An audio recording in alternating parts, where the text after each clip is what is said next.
Unleash the power of knowledge and connect with the heartbeat of the African diaspora. Download our African Diaspora News Channel app now on Google Play and Apple App Store. Stay informed with authentic and diverse perspectives, breaking news, and cultural insights. Immerse yourself in a community that celebrates unity, resilience, and progress. Experience the vibrancy of the diaspora at your fingertips. Don't miss out. Empower your perspective today. Search African Diaspora News Channel and join the conversation. 30 years into democracy and nothing has changed in South Africa. Now that's according to the EFF leader Julius Malema at the party's manifesto launch. Hello everyone, my name is Naledi Mfoloe and it is my absolute pleasure to welcome you to the latest edition of the African Diaspora News Channel, where we unravel the stories that shape our world and our communities. Today, we dive deep into the currents of information, from the pulse of politics to the heartbeat of entertainment. We've got it all covered. So please fasten your seatbelts because we are about to take you on a roller coaster ride of information. Now stay tuned for a news experience like no other. Malema says apartheid is still alive in the country and that the wealth is firmly in the hands of the minority.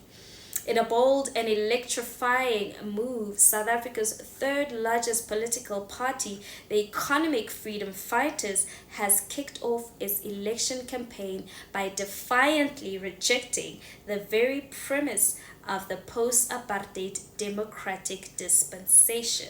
Now, in a rally that echoed with the spirit of rebellion, the EFF leadership unveiled a platform that challenges the status quo, sending shockwaves through the political landscape.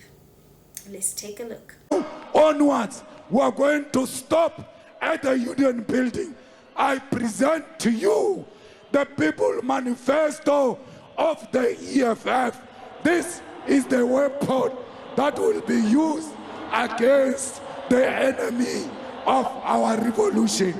The Red Beret leader Julius Malema delivering his party's blueprint for the upcoming general elections. Addressing party members, Malema says in the past 3 decades, nothing has changed for ordinary South Africans. 30 years ago, in 1994, the wealth of the country was concentrated in the hands of white majority.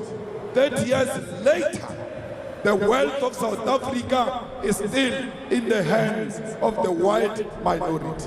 30 years ago in 1994, more than 90% of informal settlement dwellers, abahlali basemjondolo, were black Africans. And 30 years later, today, informal settlement dwellers still look like me and you.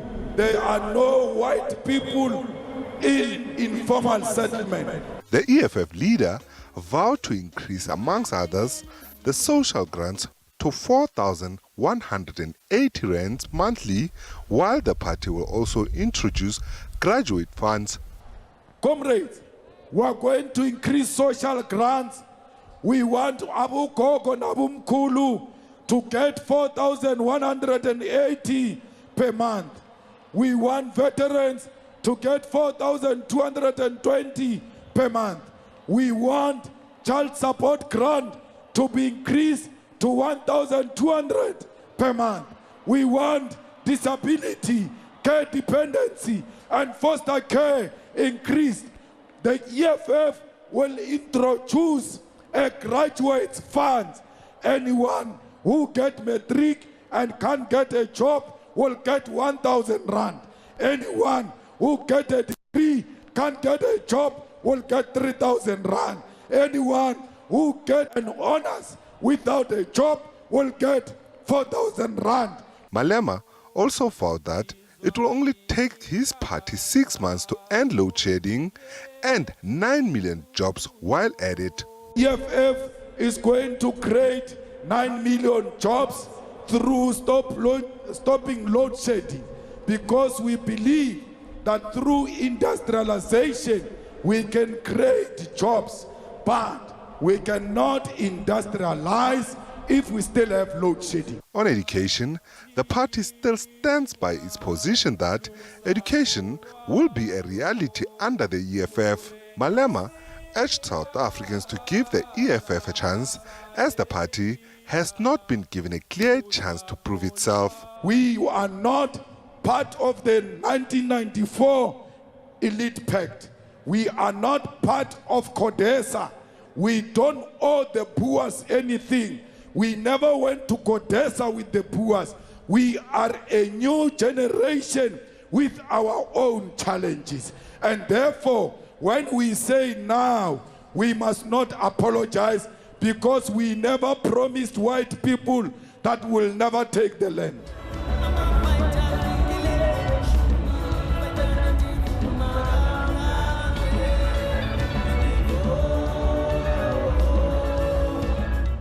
Nhlanhla Kgatlana, SABC News, Johannesburg.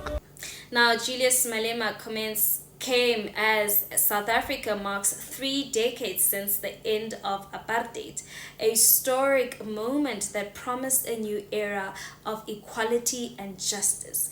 However, persistent challenges in areas such as land reform and corruption have fueled frustration among many citizens.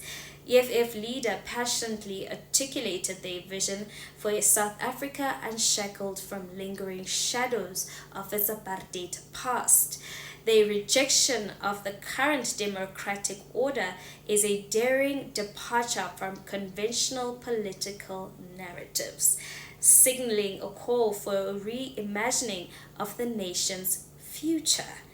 Now, the party's leaders argue that the true economic freedom and social justice have remained elusive for too many, and it's time for the question to question the foundations upon which post-apartheid state was actually built.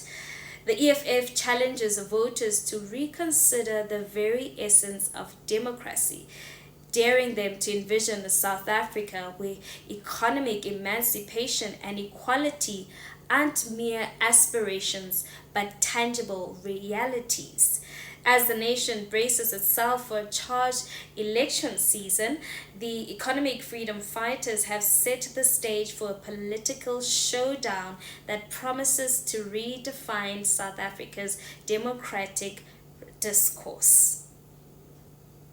Now, despite the significant progress made in dismantling institutionalized racism, critics argue that the dream of a truly inclusive and equal society remains elusive. Malema's statements have reignited discussions about the pace of transformation and the effectiveness of government policies in addressing their issues. South Africa continues to face challenges such as high unemployment rates, inadequate access to quality education, and an ongoing debate over land reform. Malema argues that these issues persist due to a lack of political will to address them comprehensively. Now, as South Africa reflects on 30 years of democracy, Julius Malema's words remind us that the journey towards true equality and justice is ongoing. The nation grapples with the complexities of addressing historical injustices and building a future that lives up to the promises made in the post-apartheid era. Now, what are your thoughts? Please share your thoughts with us. Comment below. We want to hear from you. And be sure to give this video a thumbs up. Now, that's it from me. Thank you so much. And till we meet again, it is goodbye for now.